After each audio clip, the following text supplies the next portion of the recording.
In this video, I want to walk you through each of the types, talk about why type isn't the end-all be-all, and give you some examples of what that might look like in everyday life. Now, before we go any further, if you'd like my guidance or to get a reading from me, you can go to viewfrig.com, which is linked in the description below. So let's start by just a brief overview of what is human design. Human design is a system that was brought to us in 1987 by a man called Ra Uru Hu. The founder, Ra, really wasn't a spiritual person. He was very left brain and logical, and he even likened our bodies to being like vehicles for our soul's consciousness to sort of be the passenger in those vehicles. And so he thought of human design almost like a user manual to the vehicle. And he thought when you follow that user manual, you follow the mechanics of how your vehicle is meant to be used, then that's when you open up your mind to free your creative genius so that you can best be of service to those around you. And we'll get more into that creative genius unlocking in a future video, but for now, we need to start with the basics, which is not just knowing your type, but understanding how to then use that information and what are you supposed to do with it. And so in human design, your energy type is really, it's for how you're meant to interact and engage with the world around you. For example, if you learn that, oh, your energy type is a projector, and that means you're meant to wait for an invitation, you don't have to wait for some kind of divine invitation to write something or any kind of internal creative process. That's not something you have to wait to do. You can just be sparked and you can go for it. It refers to the external world and how you engage with that. You know, when you're around someone, you can kind of pick up on their energy. This is the aura or the energy type that you're picking up on. My aura alone, okay? Fine, be murky.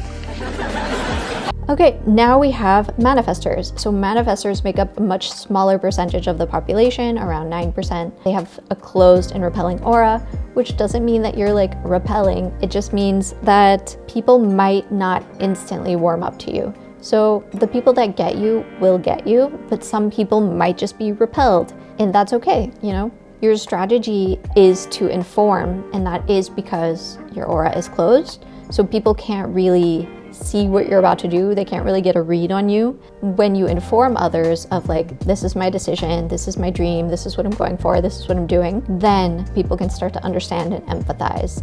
And like I mentioned with the manifesting generator, some common conditioning with the manifestor is you need to play small, let other people take the lead, be quiet, don't rock the boat, you know, and this is really contrary to what is innate in you. You're really meant to make an impact. You're meant to lead. You're meant to initiate. Like nothing happens without a manifestor initiating something. So you're kind of the one that knocks over the first domino, and then the rest of them fall the way they're meant to. People have called manifestors like the trailblazers, the fire starters. You are the ones that get the balls rolling for the rest of us. So you're not necessarily here to do all the steps from A to Z. You're just supposed to be at A and be like, this is happening. One of my teachers, she's said manifestors are kind of like train conductors. So you're on the train, you're like, this is where my train's going. You're informing people, right? And then people have the option to say, oh, hey, I want to ride that train, and they can get on and they can go with you. You don't need to bring all the people on board. You don't need to micromanage the people. You just say, I want to go here. So I let people know this is where the train is going, and then you go. The difficult thing also being a manifestor is you can't really plan or strategize per se, because you will get these urges kind of randomly. And then when you get the urge, you decide, is this right for me? You inform people, whatever your decision is, what you're gonna do, what you're dreaming about, and then you go for it. So when you get the urge and you decide to go for it, you're gonna have a lot of energy. You could work for like 16 hours a day for 2 weeks straight. And then at some point you're gonna be done. And that's when you're gonna be in a low energy. And so you can't really be doing a lot of work at that time. At that time, you need to just make yourself available for the next urge to come. And this can make you think like you're lazy when you have those lulls. It can also make you worried that like, what if nothing ever comes to me? But it's really, that's how you're designed. That's how it's supposed to go. We can't be 24/7 working so hard. So try not to let that get to you. Know that nothing is wrong. It's all perfect. And then again, you'll get another urge. You'll be inspired and you'll have that wave of energy. but just know that the energy comes in bursts. It's not consistent. It's not meant to be consistent. It's not like a generator that has that sacral center that's a motor that's constantly going. You have different motors that come in waves. Also, you don't necessarily thrive in structure because you need to be at the whim of your urges to be able to respond and go when you need to go and then rest when you need to rest. And so if you have some kind of external structure imposed on you, that can be challenging. Even internal structure, like you say, I want to work out every day at 9 a.m., do a HIIT workout. But when you're in your lows, that's not going to be energetically correct for you. So you don't need to force yourself to do that. Now, the name generator, like I said, is because you're generating energy. The name manifestor is because you can actually manifest things in the external world without needing anyone else necessarily. You get the urge, you inform people, you go for it, you do it. And you're really meant to be seen and to make an impact.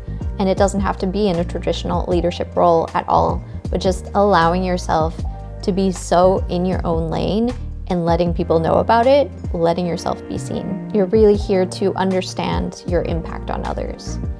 Now, some examples of manifestors. We have Jane Austen, Frida Kahlo, Maya Angelou, Jennifer Aniston, Adele, and another smaller like micro influencer you may have heard of, Peta Kelly. So you can see with Peta Kelly, for example, she will have an offering, she'll have an urge, she'll create it, she'll inform people about it, and then she'll kind of like go away for a bit and rest until the next urge arises. With Jane Austen or Frida Kahlo or Maya Angelou, I imagine it was probably the same way. They would have an urge, they would write, they could probably write intensely or paint intensely for periods of time, and then they would have a lull. And I don't really know about Adele, but she probably has a similar process. So in the comments, if any of you are familiar with those people and you know about their routines and rituals, please let me know because I'm very curious. So the strategy, like I said, for manifestors is to inform, just like it sounds. You let people know what you're gonna do. Tell me your plans, Frida. Inform them about your dreams, like this is my vision for the future, this is what I'm dreaming about. Inform people about your decisions, like this is what I've decided, this is happening. Inform them about what you're doing, like I'm going for a walk now, I'm going to take a nap. It can seem so small, but just getting used to informing people in your everyday life is going to make a huge impact on your interactions with other people. And that's really what will lead you to your signature feeling, which, like we said, with the bumper lanes and being in your lane. So your signature as a manifestor is peace. And you'll really feel that sense of peace when you're informing people regularly. Otherwise, people might become like a little bit irritated with you. So get in the habit of informing. Now, your not self is anger. So it could be like that irritated kind of anger. It might be more of like a ragey kind of anger. When you're feeling any kind of that irritation, check back in. Have I been informing? If not, let me do that. Get back into that peace lane. The other side of peace is people will leave you at peace. You can do what you're meant to do. You can follow those urges. The next type is reflectors. So these are very rare, about 1%, maybe less of the population. And they have no centers defined. So they're called reflectors because really they're just mirroring back to us what we are, what the environment is like. Their aura is called resistant and sampling. So my human design coach likes to say it's like Teflon, like non-stick, like everything kind of bounces back off of it, but it's also sampling, like they're kind of tasting everything. They're getting a feel for everything and everyone around them. They're the true mirrors of society with the greatest potential for wisdom because they can really know what it is to be someone else, to feel what someone else is feeling. They are capable of completely detaching from their own stories and really getting to know the other. And they can reflect back to people what people need to see. Maybe, for example, if you're an emotional and you don't really know what you're feeling, a reflector can reflect back to you. Or if you don't really know what you're thinking, a reflector can reflect that back and help you get clarity, which is really useful, obviously.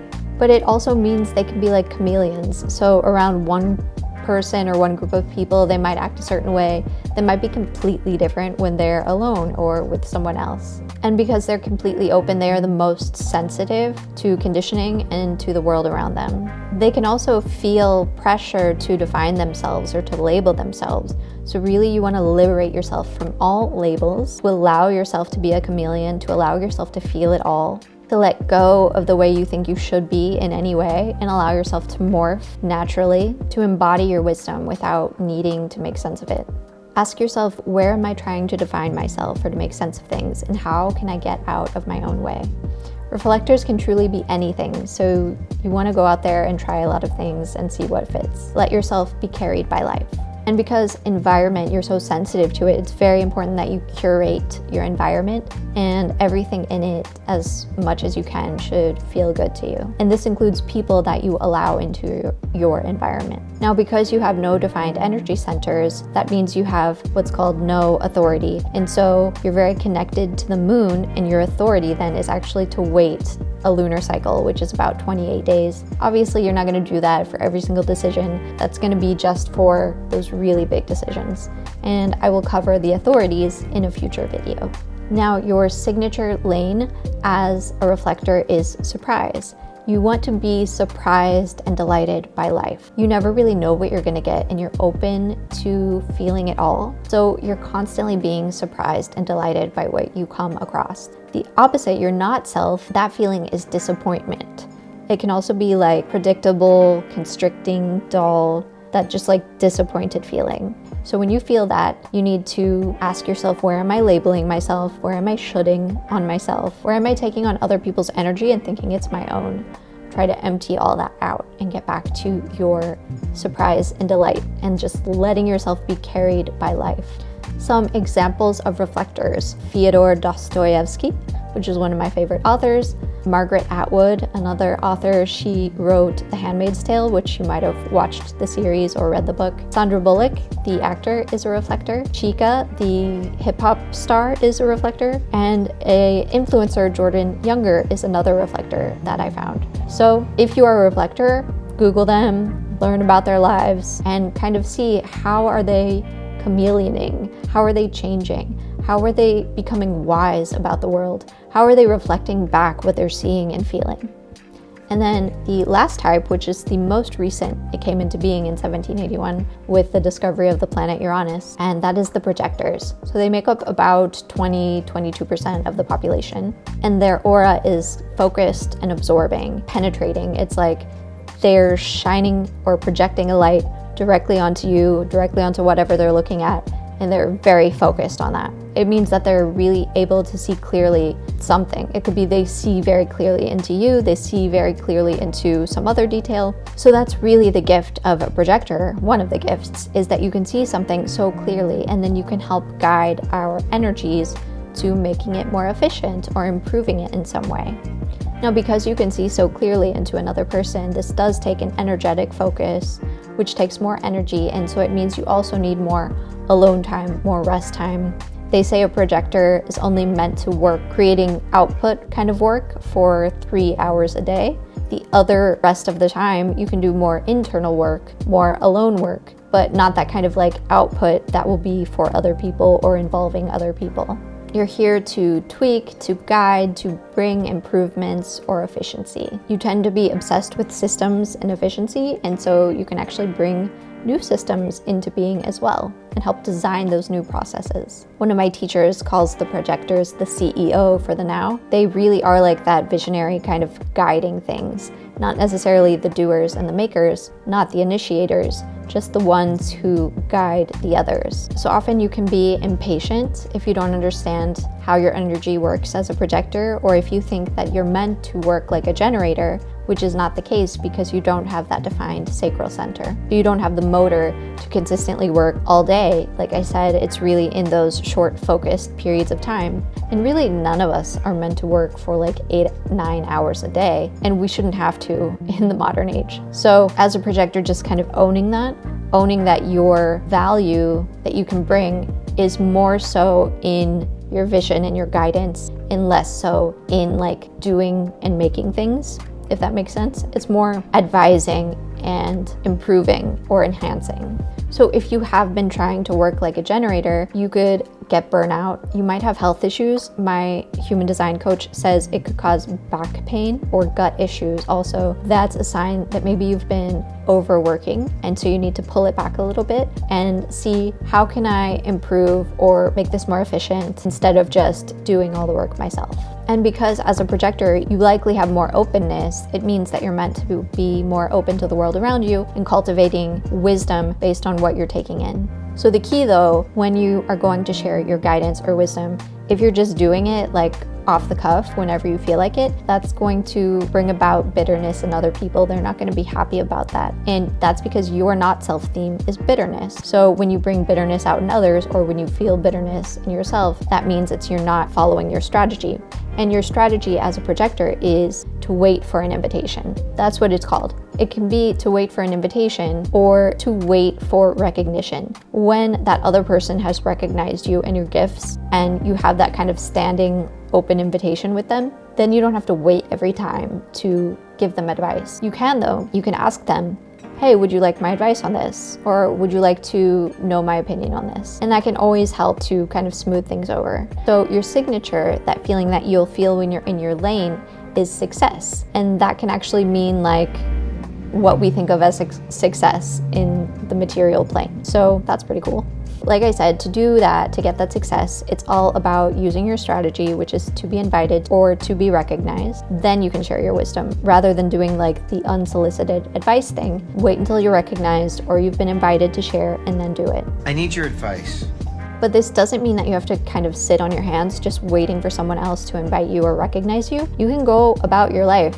Like I said, your strategy is about interacting with the external world. That doesn't prevent you from doing anything on your own, right? Like you can start a business, you can do anything you want to do. You can learn about yourself, you can become wise about the world. You can recognize yourself as an expert in your area or your zone of genius. And then when others invite you to share your wisdom externally, then that's when you would do that. And always check in with your authority as well, your body wisdom, which I'll cover in a following video. So some examples of famous projectors: Marilyn Monroe, Joan Didion, Mariah Carey, Gary Vaynerchuk, Sahara Rose, Carrie Bradshaw, if we're talking about characters, and Cher Horowitz from the movie Clueless. You can go watch some of those shows or movies and get an idea of how are they using that projector energy in their life. When they're seeing success, is it because they've been waiting to be invited? When they're feeling bitter, is that because they haven't been using their strategy? I don't know. I haven't really watched those that closely, but it would be interesting to see if they live true to type. All right, hopefully that was helpful for you to identify your human design type and then understand how to begin to work with it, and to find out some examples that you can go investigate further. Obviously, you will see extreme differences with two people with the same type because, like I said, there are so many layers to this, and it's just one thing. It's like your sun sign in astrology. And so there are still questions to be answered, and we're gonna cover those in future videos so you can piece it all together. But to start your human design experiment, and this is meant to be an experiment because the founder, Ra Uru Hu, really thought of it as a science, the science of differentiation, moving away from that homogenized culture where everyone is supposed to be the same and have the same success, and success looks the same for everyone. We're all unique. We're all meant to be unique, and it's important that we live into our uniqueness. And so thinking of it like a science experiment. Let me test it. Let me put some of this into action. Let me just start by thinking about my strategy, and let me just try informing more if I'm a manifestor, or waiting to be recognized if I'm a projector. And then the next step after that is going to be your inner authority, and I'll cover that in the next video. So be sure to subscribe, ring the bell to get those notifications. And if you'd like my help on experimenting with your human design, you'd like an in-depth reading from me, or for me to kind of guide you in your own experiment, then check out viewfrig.com, which is linked in the description below.